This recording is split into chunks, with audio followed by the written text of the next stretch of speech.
안녕하십니까. 혼란한 정치 시사 이슈를 술술 풀어보는 송국근 혼술 8월 28일 일요일 늦은 시간에 인사드립니다. 조금 전 6시가 조금 지나서 민주당에서 드디어 이재명 지도부가 탄생했습니다. 당대표 경선 개표 결과 예상대로입니다.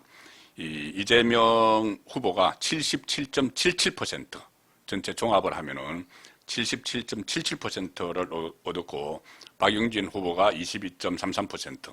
자, 그래서 이재명 민주당 대표가 앞으로 2년 동안 거대 야당 민주당을 이끌게 됐습니다. 자, 이재명뿐이 아니고 오늘 최고위원들도 뽑혔죠.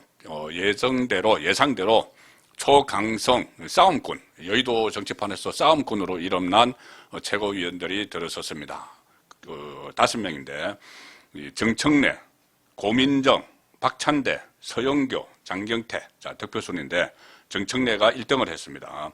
그 다음에 고민정, 박찬대, 서영교, 장경태 이런데 이 중에서 고민정만 지금 친문으로 분류가 되죠. 문재인 정부 때 저 청와대 대변인을 했기 때문에 친문으로 분류가 되고 나머지 정청래, 박찬대, 서영교, 장경태는 친명으로 분류가 됩니다. 이렇게 되면은 친명 초강성 민주당 지도부가 탄생을 하는 셈이죠. 여기서 끝나는 게 아닙니다. 이재명 당대표 몫으로 2명의 지명직 최고위원을 둘 수가 있습니다. 그러면 전체 7명의 최고위원 중에서 친문은 고민정밖에 없고 나머지는 전부 다 친명인데 그것도 정치권에서 뭐 좋은 말로는 투쟁력 있는 그렇게 이야기를 하죠. 민주당 쪽에서는. 그런데 정말 이 싸움닭처럼 모든 현안에 대해서 강하게 도발을 하는 그런 인물들이 됐습니다. 자, 제가 오늘 말씀드릴 부분은 그런 지도부가 들었었는데 아마 역대급으로 초강성 야당 지도부가 들었었는데 이 지도부가 지금부터 내일 당장 이재명이 문재인 전 대통령의 평산마을, 양산 평산마을을 찾아간다고 하죠. 그때부터 시작을 해서 이재명 대표를 비롯해서 이 초강성 지도부가 윤석열 대통령을 겨냥해서 대대적인 도발을 펼칠 것이 분명합니다.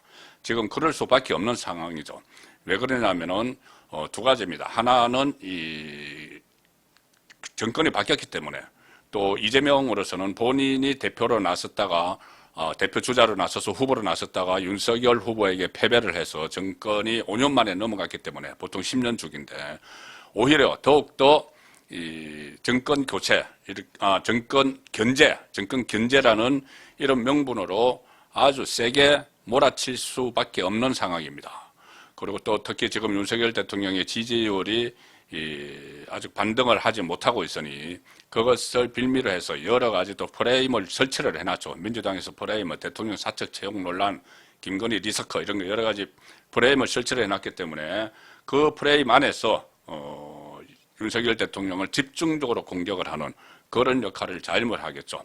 자, 이런 것들을 모두 다 정권 견제라는 이런 그 포장을 할 겁니다. 그런데 정권을 견제를 하는 그런 포장이 있지만 그것보다도 더 중요한 것은 어쩌면 이재명 대표에게 더 중요한 것은 자기 그 보호죠. 셀프 보호, 사법 리스크. 지금 당장 9월 9일이면은 김혜경 씨, 부인 김혜경 씨의 경기도 법인카드 유용 혐의에 대해서 공소시효가 끝나기 때문에 그 전에 검찰에 기소를 하든지 발표가 있을 테고, 정말 대장동, 복현동 모든 것이 검찰에서 지금 포위를 하고 있기 때문에 이 사법 리스크를 피하기 위해서라도 이재명은 윤석열 대통령을 공격을 하면서 거칠게 도발을 할 수밖에 없는 상황이 되어 있습니다. 왜 그러냐면은 그렇게 해야지 만약에 검찰이나 경찰에서 강제 수사가 들어오고 뭐 체포영장이 발부가 된다거나 압수수색이 들어오고 하면은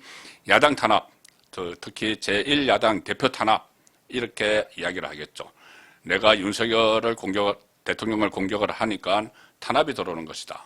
자, 그래서 지금 이재명이 가장 주안점을 두는 것은 윤석열 대통령과 1대1 구도를 만드는 겁니다. 대통령 선거 때처럼 윤석열 대 이재명 이렇게 1대1 구도를 만들어서 같은 등급에서 싸움을 계속 거는 것이죠. 그렇게 해야지 본인이 구축해 놓은 팬덤들도 열강을 하죠. 대통령을 직접 공격을 해야지. 소위 말하는 개혁의 딸, 개딸 이쪽에서도 열광을 하고 환호성을 올리기 때문에 윤석열 대통령을 강하게 몰아칠 겁니다. 두 가지 이유인데 하나는 국정 견제 그리고 국정 견제 측면도 어느 정도 있겠죠. 제1야당의 책무니까 또 다수당이니까. 그런데 그걸로 국정 견제로 포장된 이재명 본인의 이 보신 자기 그 신변 지키기 방탄 이런 것이 그 안에 숨어 있을 수밖에 없다는 겁니다. 자, 그럼 이 상황이 됐기 때문에 제가 1대1 상황을 만들기 위해서 이재명이 하나 벌써 덧쳐놓은 게 있죠. 뭐냐면은 후보 시절에 영수회담을 아예 일찌감치 제안을 했습니다. 본인이 당대표가 되면은 윤석열 대통령에게 먼저 영수회담을 제안하겠다 이렇게 이야기를 했죠.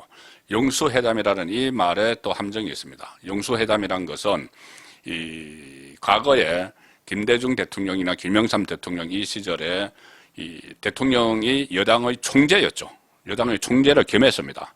그래서 야당의 총재, 그때도 이해창 총재 이렇게 되면 야당의 총재와 같이 총재 대 총재의 자격으로 대통령이 아니고 총재 대 총재의 자격으로 회담을 할 때 영수회담이라고 했는데 지금은 대통령이 여당의 총재가 아닙니다. 그냥 평당원이죠. 1호 당원 그러지만 평당원입니다. 그렇기 때문에 공식으로 대표가 이 대통령이 야당 대표를 만나면은 이 대통령과 야당 대표의 회담 이렇게 되는 것이죠. 그런데 영수회담이라고 붙일 수가 없는데 지금 이재명이 영수회담 이렇게 계속 이야기하는 것은 1대1 구도를 만들겠다는 겁니다. 윤석열 대통령과 이재명의 1대1 구도. 자, 그러면 이 상황에서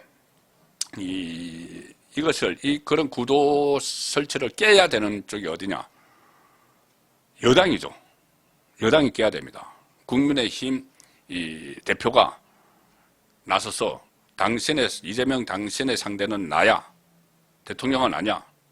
그리고 만약에 회담을 해도 나와 여야 대표 회담을 하든지 아니면은 대통령이 초청을 하면은 여야 대표가 같이 가서 대통령과 회동을 하는 그런 형식이어야 되는데 영수회담은 무슨 소리 이렇게 나와야 되는 거죠.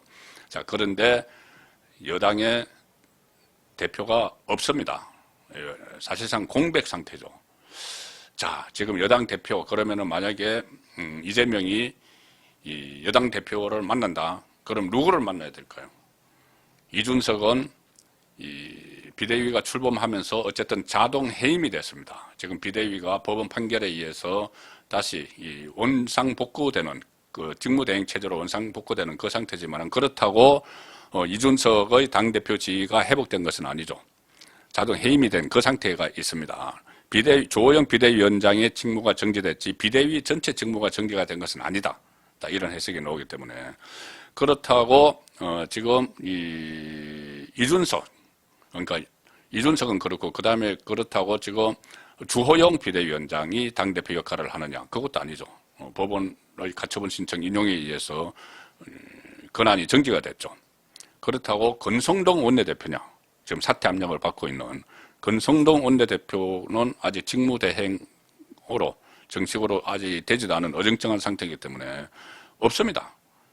그러니까 오늘 탄생한 이재명을 상대해야 될 지도부가 없는 것이죠. 당대표가 없는 상황입니다. 자, 이 상황에서 이렇게 만든 책임, 그러니까 윤석열 대통령이 직접적으로 이재명의 공격을 받을 수밖에 없는 상황이 이 상황을 만든 책임이 누구에게 있느냐? 물론 권성동, 그 다음에 여러 가지 권성동이 이 직무대행을 본인이 맡고 나서 윤석열 대통령과의 문자 메시지를 노출을 하고 해서 비대위 체제로 갔고 그 다음에도 권성동이 여러 가지 실책으로 인해서 이 당 원내대표직에서 사퇴해야 된다는 이야기가 본물처럼 쏟아지고 심지어 저는 오늘 그 낮에 보내드린 방송에서 제명감도 된다. 제명감도 된다. 이준석과 차라리 동반 제명까지도 갈 수 있는 사안이다. 그렇게 충격적 요법, 극약 처방을 하지 않고는 이 당을 정상화시킬 수 없다. 그런 말씀까지 드린 상황입니다. 자, 어쨌든 이 모든 것의 근본적인 책임은 이준석에게 있죠. 이준석이 박근혜 대통령 시절 초기에 호가호위하면서 성상납을 받았던 데서부터 원죄가 시작이 되는 겁니다. 그리고 본인이 이 직무정지 6개월, 그러니까 당원권 정지 6개월을 받으면서 이 사태가 시발점이 됐죠. 그 6개월을 받은 것은 성접대 때문만은 아닙니다. 그 이후에 대선 국면에서 일어났던 증거인물 교사 때문에 징계를 받았습니다. 가장 최근의 일로. 그러니 이 모든 책임의 원죄는 이준석에게 있는 게 맞죠.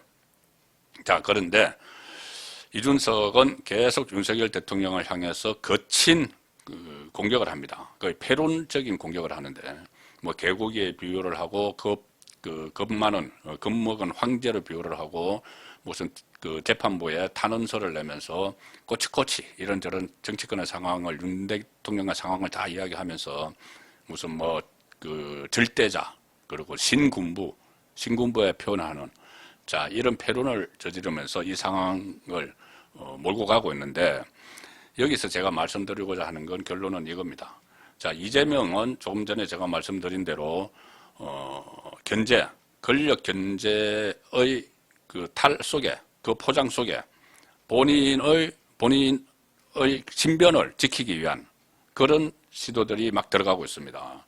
자, 그와 유사하게 이준석도 지금 본인이 이야기하는 건 윤핵관, 소위 말하는 본인이 이름 붙인 윤핵관들의 자기 탄압에서 피하기 위한 저항하는 몸짓이다. 이렇게 포장을 하죠. 또 하나는 당내 민주화를 위해서, 국민의힘의 민주화를 위해서 이렇게 포장을 해서 이 소동을 일으키고 있는 겁니다.